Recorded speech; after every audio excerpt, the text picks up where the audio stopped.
this podcast? Have we been bought by some international conglomerate? I think these are all bots, don't you? Basically, potatoes and spit. Yeah. That's what you're getting here. No finer meal. Boulder is very nice. I went to Boulder once. Did you? Yeah, because it's where Mork and Mindy was set. Oh, you are so camp. Say what now? It's happening again. Yes, time for some more half-baked advice with me, Graham Norton, and my confidant and best friend, Maria McCurlin. Say what now? And little Rafi's here too. I know, you're very excited today. It looked like a little black pubic hair was popping out. How dare you? I thought, I can see your roots. Well, it is spring. I am due a wax. It is spring, isn't it nice? Yay. It's good. Finally. I know. Finally. The little flowers. The little daffodils. snowdrops coming up in the daffodils. Yeah, Mind you, lovely. I've had daffodils since December, frankly. Well, then now in this global warming. Yeah. In the global warming now. In the global warming. But no, spring is absolutely my favourite because there's a promise of what's to come, which is a lovely summer. Fingers crossed. How old are you? Have you lived in this country long? I've lived in this country since when we had seasons, which we don't seem to have anymore. But also it has felt like, Graham, a very long winter. Well, do you know, I think, because I started riding a bike about 10, 11 years ago, this has been the wettest winter I can remember. You started writing about, did you? No, riding a bicycle. Riding a bicycle, sorry. Yes. I began riding a bicycle. I didn't really hear that. No. You mumble. Like the people on the television. But the rain as well. Wind, rain, no. But now, little buds on trees and things. And it is, isn't it weird how... And the evenings being lighter. Yes. Oh. But that somehow, it's something sort of so deep in us that we do genuinely have an emotional response to those things. And yet it happens every year. It shouldn't be a surprise. It shouldn't affect us in I any feel way. sure that in the olden days when we were, walking on all fours, that we would have probably hibernated for the winter like bears do. Because that's what kind of I feel like doing every time the winter starts. The nights draw in. Hibernating? No. I feel like I'd get very hungry. I feel like I'd wake mid-October and go, oh, it's been a week. I'm starving. I'm starving. But also, what I like about this time of year is that everybody seems to be sort of cheerier. People have got a smile on their faces. Yeah. And I must say, that idea of spring cleaning, I don't understand spring cleaning. No. Because... Never clean. Well, never clean. No, but also spring cleaning, you leave the house. So the idea of being in the house, cleaning it, seems stupid. Because actually, finally, it's bright and it's lovely and you want to get out with the dog. And it can be an absolute cesspit in there. Spring cleaning does seem to have come from a day when, you used to get books like Janet and John with Mummy's spring cleaning while Daddy cleans the car. That kind of thing.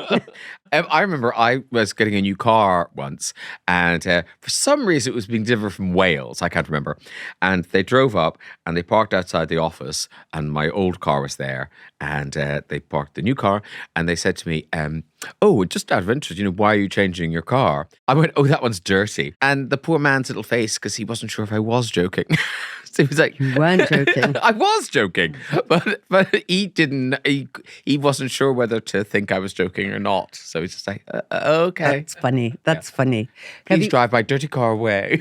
It's making me feel ill. I am a bit like that. I don't really know what my car is apart from it's maroon. Well, do you know your registration? K something. I have no idea what mine is. No, but what about when you have to park and put your registration in? Do you avoid those? Can't do it. Can't do it. Do it, yeah. Or won't do it, Graham. Well, both. Can't and won't. And where will you be for the summer? Where are you summering? Well, summary. I'll probably do, as always, bit of summer in Ireland, I think, because it's, dog heaven and it's lovely. And this year, yes, we had a hot tub, but it was one of those inflatable hot tubs. Oh yeah, but did the job. But now we've invested in like a proper one. Swinger. And I've planted some pampas grass right by the gate. Very good. What happened to the inflatable one? It's got a big Did hole it in let itself down? It really did let itself down. And the school. Yeah, everybody. Yeah. So it is no more. But you know what? We got a few years out of it. We got about 5 years out of it. And you're quite a hot tub fanatic. No, I'm not. Fanatic's a big word for Okay. it. But sometimes what's nice is, because although you talk about this very warm summer that's on the way, often I find the summer's not so warm. So it's nice if it's fine to stay out. You can stay out and keep warm. But if it's a hot tub, then, you can be quite cold outside and get in the hot tub, glass of wine, whatever you do. What's your favourite thing? You can be like one of those monkeys. The pictures of the monkeys who get in the hot springs. Yes. And there's frost in their hair. And they're going... That's me, You've painted a lovely picture of you and your husband in a hot tub. Yeah. With your next door neighbour peering over the fence. Hello, I couldn't help but notice. Are you having visitors? I heard the bubbles. Oh, and do you know what I love?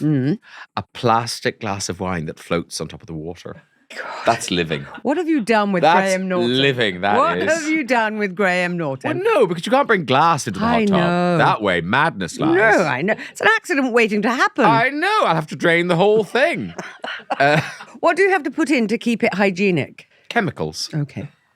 Are we leaving it at that? Yes. Would you like to get on? Shall we? We'll move on to our first dilemma of the day shortly. Maria, I hear Wanging On is quite the social media presence. That we do, Graham. On our Instagram page, @WangingOn, we post all manner of clips and dilemmas. But what about Facebook? We're there too, Graham. Give us a follow. But Maria, if I'm down with a youth and I'm on TikTok? We are there too, Graham. Again, it's Wanging On, and we're on TikTok, Facebook, and Instagram, whatever your social media platform of choice. There really is no escaping us. Maria, please do us all a favour and rip open an envelope. I will. I don't rip them because I like to recycle. Thank you. Okay. Dear Graham and Maria, I am a 68-year-old retired grandma and I live with my 25-year-old grandson. He works full-time and we share the expenses of our flat. No problems in that regard. Great. The problem is his room. Oh my God. And she has used punctuation after each word. Good on her. Since we moved in 2 years ago, he has never cleaned it. I keep up with the rest of the flat and do most of the cooking, which is really no more than I would be doing if I lived alone. However, it's not my job to clean his space, nor does he ever ask me to. The problem is that it's really filthy and smelly. He comes downstairs to eat meals, but does eat snacks in his room and never tidies the wrappers, etc. Plus, the room is literally carpeted with dirty clothes. I feel like there is some underlying pathology here, and I have talked to him about it, but nothing happens. His personal hygiene is fine, and he has a good job and a social life. He just lives in a pig pen. Any insight is welcome, and that is from Grandma Linda in Colorado. Well, Grandma Linda, this is 25-year-olds, I think. Problem is, this is a flat. This is not like a house where somebody can disappear and keep the smelly door closed and things like that. In a flat, it's like you can't really get away from that. So I think he's been quite selfish, Grandma Linda in Colorado. And I think you have to be a little bit more dogmatic about making him do something about it because you do all the cooking. I think there's a deal to be done here. I will continue to cook. I hope you don't do his washing, Grandma Linda, but I will continue to cook you meals, but you have to give me something back. And that something is to stop your room being stinky and smelly. Yeah. So that's one way. Or Grandma Linda could say, I'm going to have to get a cleaner just for your room and you are going to have to pay for it because you clearly, we've talked about it before, you're not doing it yourself and I can't live in this fashion. Problem is, I think Grandma Linda is a bit frightened of him, doesn't want to alienate him. That's what I'm feeling from this. What do you... It's tricky, isn't it? Because, you say you feel as an underlying pathology here. But I think the underlying pathology is 25. He doesn't, Yeah. because that is how you live. I need to find my clothes. Why, there they are. How handy. Right where I left them. It's much easier to get into bed I just got out of. Yeah. All that sort of stuff. Now, the thing that should make a difference here, Grandma Linda, is if God is good and he meets someone.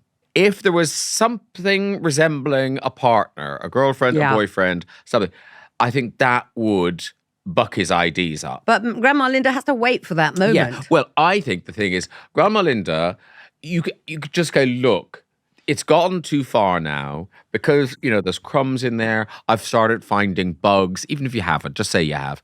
And I think the two of you together, I know we were just laughing about this idea of spring cleaning, but do a kind of like, right, we are going to tackle your room. Why has she got to help? Because it just starts the ball rolling. Oh, yeah. Because if she keeps nagging him, he'll just go, screw you, Granny, and either move out or double down. Screw you, Granny. Yeah, screw you, Granny. They live in Colorado. I know. I noticed the American accent. That's the sort of thing they say. I was very impressed. Yeah. Granny Linda, yeah. Hey, bro, clean your room, bro. I'm Granny Linda now. Oh, right. Yeah. She's down with the kids. I'm not making you grits and pie unless you clean your room, bro. Do you think they live in Boulder, Colorado? I hope so. Boulder is very nice. I went to Boulder once. Did you? Yeah, because it's where Mork and Mindy was set. Oh, you are so camp. Are you gay? I didn't find the house. Oh, no. Loved Mork and Mindy. I loved it Nanu, too. Nanu. I feel like we've drifted away from them. I know. You see, any opportunity to get back to us. Yeah. No, here's the thing. I think if you help him, do a big spring clean, help him and get it back to the way. Because I think he'll like it. I think he'll like the satisfaction of kind of, all the clothes are off. They're folded away. I've hoovered the carpet. We've got rid of all the kind of bits of old crisp packets and, thing. I think he'll be like, oh, actually, this is nicer. Granny Linda wasn't as stupid as I thought. I know, but she has got a bargaining tool because she's making him food. That's quite a good one, frankly. I'm making you food. This is your... But then he'll just bring takeaway and eat it in the bed. In the bed, and it'll be even worse. I do quite like your idea of bugs, introducing bugs into this. Well, don't actually bring in bugs. No. But pretend bugs. She could say, I have found... We have an infestation. And I believe I know where it began. Yeah. And it's not my room. That McDonald's wrapper. Yeah. Any ideas, grandson? But the idea that she should get a cleaner in and he should pay for it. That's not a bad idea. That's not a bad... Well, he won't pay for it. Well, so then they'll have a fun, because look, the thing is, Grandma Linda in Colorado, you are doing remarkably well. There must be a lot of people listening to this, maybe, who are thinking, wow, I wish I had your problem. Yeah. Because they might be living with a young person, be it a grandchild or a son or daughter, and thinking, that sounds fine by me. I would kill for nothing but a dirty bedroom. So don't punish him for this because you just want better for him. You just want him to live his life in a slightly better way. But also, we don't know, somebody talks about, she talks about the pathology, and we don't know what the situation was. She's bringing up her grandson, so there's a generation missing here. We don't know what that is. So I feel that Granny Linda is possibly making kind of exceptions for him. Well, it's only 2 years. When needed. So he's 23 when he moved in. Yeah. So, he was a proper grown-up adult when he moved in. Yeah. Shall we see what the Wangers... Yes, I'm interested to see what the Wangers want to do I here. think they're going to be quite tough. I think they are. I think they're going to suggest industrial cleaners or kicking him out. Terracea. I don't know if that's how you pronounce it. Ter. If you believe that, that's great. Icer. Or it could be Terracea. Terracea, probably. Terracea. I just call them Terry. I know them a little better than you, and I just call them Terry. Where does Terry live then? Tulsa, Oklahoma. You read that? Yeah. Okay. I can read. Well, anyway, they say, as long as it doesn't spill out into the rest of the house, it's not a house, it's a flat. Let it just be his apartment. mess. It's in Boulder, Colorado. Yeah, and it's 2 floors, so it's like a duplex. There's an alien who lives upstairs. It's not Mork and Mindy. She doesn't live in the Mork and Mindy house. Shut up. Just keep the door closed. One day he will grow out of it, or not. If he ever brings a date around, he'll have to clear the garbage. It took my children a while to understand the concept of tidying up. If all else is going well, try not to stress too much. Thank you. Do you know what part of it is, I think, is that thing of moving out of your house. So there's a sense of independence. So all the stuff you couldn't do when you were living at home, now he gets to do. And part of that is never picking anything up. Yeah, but he's got somebody else he's sharing the place with. And if you were sharing with contemporaries, they would be kind of on your case as well. They would. Not if it's your room. I told you about the lady I shared with the budgie. Yes, you did. Yes. I mean, that was cause for concern. Yes, it was. But her room, I didn't care what went on in there. It was just the budgie. Well, because we had to all sit in that room with a really aggressive budgie. For those people that don't know about the budgie, see episode 23 or whatever. Google it. It made all the papers. Kristen in Mexico City says, since the grand... Sorry, what's happened to this podcast? Have we been bought by some international conglomerate? I think these are all bots, don't you? They're all bots. Mexico City, how are you? Yeah. Since the grandson is otherwise functioning well, this sounds less like a deep issue and more like different standards of cleanliness. If possible, I'd suggest hiring a cleaner for his room once a week or every 2 weeks with him paying for it. It solves the smell, keeps the peace and avoids turning into a constant argument. Sometimes it's better to manage the mess than try to change the person. Well, that much is true. Yes, and this will be who this guy is for a while yet. And then eventually, because maybe there are old people who live like this. I think so. Who just live in mess. No, I think there are lots of people who do live in mess. But you're right, it does make you feel better if you don't live in mess. Do we have a voice note? Yes, we do. It's from Sithimbile in South Africa. Oh. The international favour continues. This is a clean your room or move out scenario. You are elderly and now more than ever making sure that the spaces you occupy are clean and hygienic. This must be a priority for you, so he needs another sit down and the ultimatum given to him. Sit down and ultimatum. Yeah, I'm not sure I think it's got to that point at the moment. She's only actually mentioned it to him once. And also, like I say, this isn't the worst problem in the world. It's a bugbear for Linda. She wishes his room was tidy, but he's a good kid. He's holding down a job. He's got a social life. He helps around the house. He's paying his way. So tick tick tick tick tick. Yes, if you open that door, it takes your breath away. But don't open that door. That's the other thing. I think Linda's been looking in that room a bit too much. Yeah, keep the door shut. Well, it's bugging her.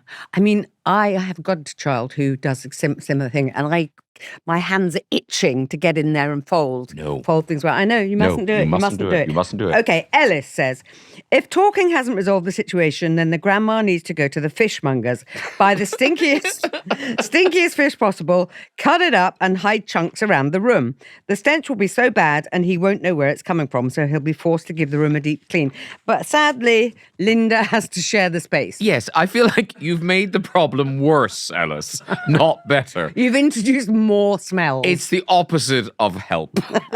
It's hinder. What about this? Big John on the Gold Coast. Big John. Does no one live in the UK anymore? No. While we've been in this room, have Everyone they shut the country? Yeah. Pretty much, yes. Send help.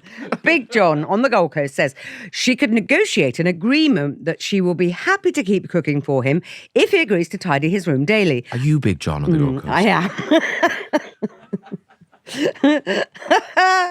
Wash his smelly clothes regularly.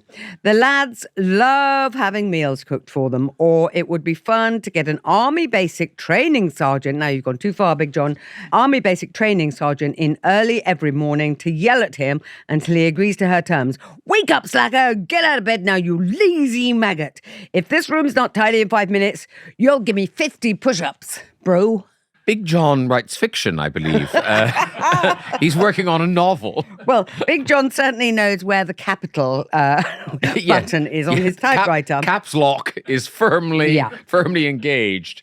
Grandma Linda, we wish you all the very best in your pigsty. Thank you so much for writing in, and we hope you've received some inspiration in the midst of all of that. That's one I'd like to follow up on, actually. Yes, and also with photographs. If I come to Boulder, Colorado, will you show me the Mork and Mindy house, please? Let it go, Graham. Let it go. We're about to jump with gay abandon into another dilemma. Up next. Maria? Yeah. Is there a second letter at all? From Boulder, Colorado. No, it can't be from Boulder, Colorado, unless it is. Wouldn't that be funny? From the grandson. Yeah. My one bugbear is she smells. She's very nice. She cooks me dinner, but does she honk? Dear Graham and Maria, I need your help to stop my retired English husband from digging his heels into Philippine soil. We met 10 years ago in Vietnam while I was on a solo trek. He has spent 20 years living across Asia for work. I spent those same 20 years climbing the corporate ladder at a bank in Manila. We're travelling around, aren't we? We survived a long-distance marriage for a decade. Now we're both retiring. He wants to stay in the Philippines permanently. He says he's done with the UK. Here is the snag. I spent my youth dreaming of living abroad like a proper explorer. I worked hard, I saved. Now I want my turn to be the expat, but he refuses to move back to England. How do I convince a man who has seen the whole world to pack his suitcase one last time? Or is there a middle ground where he gets his tropical sun and I get my foreign adventure? I'm a retired bank executive. I can manage employees, but I cannot manage my husband. Help me before I stage a boardroom coup in our living room. Warmly, your Filipino listener, Cheska. Cheska, this is a really tough one, I think, because, you've done this. It kind of strikes me that why haven't they spoken about this before? Well, because I think what's interesting here is they've spent a decade with a kind of long-distance relationship, and they were both busy, they were in different places, and now, literally, he's come home to roost. Yeah. Because... And they made that work, the 10 years. Yes. So I'm suggesting, if it worked then... Yeah. Keep going. Repeat that. The other alternative, Cheska, is to do what a lot of people do. I mean, funds, I don't know what the funds will be like, but spend summer in the Philippines or, come back here for the summer, come back to the UK for summer and do adventures around the UK. I mean, most people are getting out of the UK, frankly. Well, all our listeners have. Yeah. New Mexico, the Gold Coast, Colorado. Philippines. And now the Philippines. Yeah, I mean, there's a way around this, and you're not teenagers anymore that have to be in each other's pockets. You have survived 10 years. It feels like you want to kind of settle into retirement with somebody by your side. But I think this is a common problem, I think, when people retire, having been busy, and then suddenly, I'm forced to spend all day, every day with the person I've been married to for some time. And that's a lot because actually you've both had your own space, you've both had your own lives, but you've had this nice connection of the last 10 years where you met each other later in life when you were doing this stuff. And I feel like Cheska, in a way,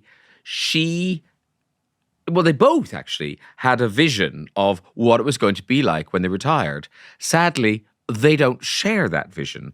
And it's a shame this didn't come up 10 years ago. Well, that's what I mean. They haven't actually spoken about this and now it's suddenly upon them. So I do think, do the long distance because then you both have things to bring to the party. What kills, I think, when people retire is that they spend 24 hours a day. Nobody has anything new to say because you've known each other and been married for so long. And you do things together. Therefore, you see those couples sitting in restaurants not saying anything. I mean, I think the other thing, Cheska, I'm unclear whether you have spent time in the UK before. I feel like she hasn't. I feel like this will be a new thing.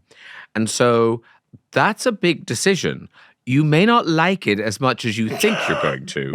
Yes. Trust us, we live here. It's changed quite a lot, Cheska. This is entertainment here. You sure?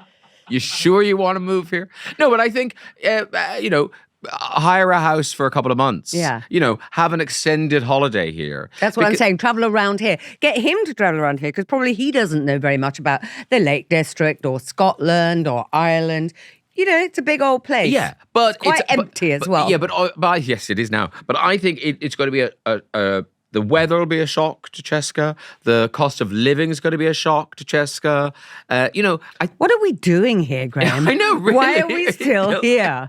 These are the questions. Should we write to each other? Yeah. I'm voting for getting rid of the grandson and moving in with Granny Linda. in a stripy top and suspenders. Yeah. Granny Linda? What have we got for breakfast, Granny Linda? So, Jessica, I think be careful what you wish for. Don't put everything on this because I think it may not be the dream retirement you think it's going to be. No. I think she has a vision of, going to the bakers in a lovely little Cotswold village. With a little basket. And actually, that's Clarkson's farm and there's a huge queue. There is a lovely little Cotswold village, but it would take 25 million to buy a shack there. Yeah, exactly. Also, I get a feeling with both Linda and her husband, they're not giving and taking very much. Shall we see what the listeners say? Shall we? Yeah. Wangers. Helen says, quite frankly, has she spent any time in the UK in the winter? Bonkers. I really feel like this may solve her problem. Yeah. Ben says, I imagine lots of my fellow wangers are wondering why you'd ever want to move to the UK. But I get that it's your time to do what your husband spent his life doing. If money isn't really an issue, what about first having a holiday, exploring parts of the UK that are new to both of you? Maybe you'll find the dream village to retire to. Maybe they will. No, they won't. Big word, maybe. Sheila says, it seems to me that you and your husband are as bad as each other. Surely you've had conversations about retirement after 20 years together. Frankly, I don't blame your husband for wanting to swerve the UK, but there must be compromise somewhere. How about England for the summer months and the Philippines for the rest of the year?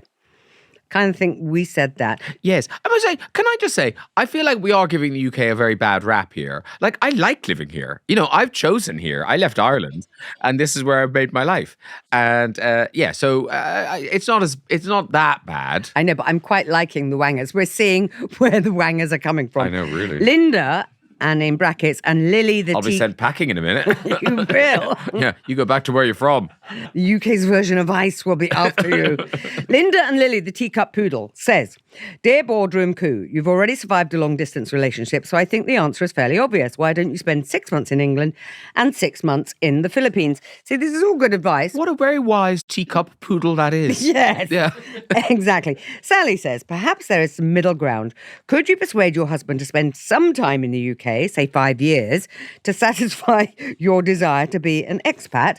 Then, after 5 years of cold and rain and high living expenses, you might like to go back east, if they're still alive. Yeah, well, here's the thing. I do think that's what you need to be thinking about. Because, I sometimes see people and they retire to some cottage in the middle of nowhere And in die. Ireland. And then suddenly, there's no hospital for miles around here. There aren't any deliveries. I think you actually need to plan for who you're going to be, not who you are right now. Yeah. So, no one likes to think ahead to illness and destruction. Yeah. But, where are you going to be? Where will you have the better healthcare? Where will you have the better quality of life as you get older? Yeah. That's the thing you need to talk Didn't you about. with pay your for a husband. defibrillator somewhere? In my house. No, I thought you paid for something in the village. There's defibrillators on the headland. On the road, yeah. Yeah. Did you get that? I think I did. I gave I think some you money. did, and then it got vandalised. No, Yeah. just used. Same thing. Yeah. You can only use them once. Can you? No! I don't know. I love that. No, I know nothing about them. So anyway, I just think find out where your best end of life is going to be. But that's what retirement is. It is. But It's the third act. I know, but it's the curtain will be down in a minute. But I think people always feel, in the same way as not making a will, you feel if I talk about the end of life, then it will, it'll happen. The Grim Reaper is the end of my bed, waiting with his scythe and his skeleton head to take me away. Is it skeleton head? We can say skeleton head. I don't know what it means. That's where I'm moving to. A Skeleton. small cottage on Skeleton Head. Lovely. They're nice. Where I'll spend my final days. The third act, as Graham calls it. Yes. By the way, thanks to all the Brits for those glowing reviews of the UK. If you have anything positive to say about living here in this country, do leave a comment below the video on YouTube or Spotify. Perhaps Jessica's husband could be persuaded if he scrolls down. I'd like to think that he could be. And thanks, Jessica, for emailing the show. Just time for a final Am I Weird, which of course was sent in using our email address, which is wangingon@listen.co.uk. And that's the email address you use if you want to submit a dilemma or if you're a wanger giving advice. Right, what's our Am I Weird to this week? Today's Am I Weird is from Tony. Oh, yes. Hi, Graham and Maria. I love wanging on with you in the car on the way to work. I've been pondering a lot about your Am I Weird segment and was looking for your opinion. When I was younger, my siblings and I used to love crisps. We used to get our mum to chew the crisps and feed them to us. No, but do move back. We used to get our mum to chew the crisps and feed them to us like a bird would do to its hatchlings. And not any old crisps. It had to be tato, cheese and onion. I knew this was from Ireland. I knew this was from Ireland. Sometimes I wonder, would I enjoy it now as much as I did as a kid? Does this make me weird? If not, should I pursue asking someone close to me to feed me some tatoes? Oh. Best wishes and take care, Tony. This is not my real name. No shit, Tony. Do you think he's just yanking our chain here? No, he's telling the truth. Is this an Irish custom? No. But I can imagine. I mean, how the mother agreed to this, I don't know. But she did, and she did it, and the little kids liked it, going, nom, nom, nom, nom, nom, tato. Tato. It would be potatoes as well, wouldn't it, from Ireland? Basically, potatoes and spit. Yeah. That's what you're getting here. No finer meal. So sure, it binds it together, Greg. Yeah, a little bit of parsley. I'm going to say weird family, weird mum, weird crisps. They were kids. No, potato crisps are really good. No, they are good. And I love it. On Aer Lingus, they go, would you have a tato? Do they say that? Yeah. And I was like, yes, I would. And crisps are so weird, aren't they? Because if you have one little packet of crisps, yeah, they're delicious. And then if you have two. And then you have another one because they were so delicious. You know, oh, sorry, I had that now. I feel a bit sick. So I think Tony... The inner workings of Graham's mind. No, I think Tony, the question, what he's asking is, would he enjoy it as much now as he did then? No, you would not. Probably more.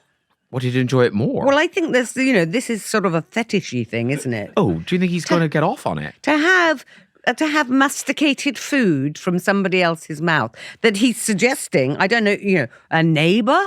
What? Maybe your boss at work? Is he going to get a professional person in to do it? Yeah. I do that as a sideline. I chew people's food as a sideline, then I spit it into a plastic bag and I send it to them. You're so good. And some socks as well. You're so thoughtful. In the same packet. Socks and chewed food.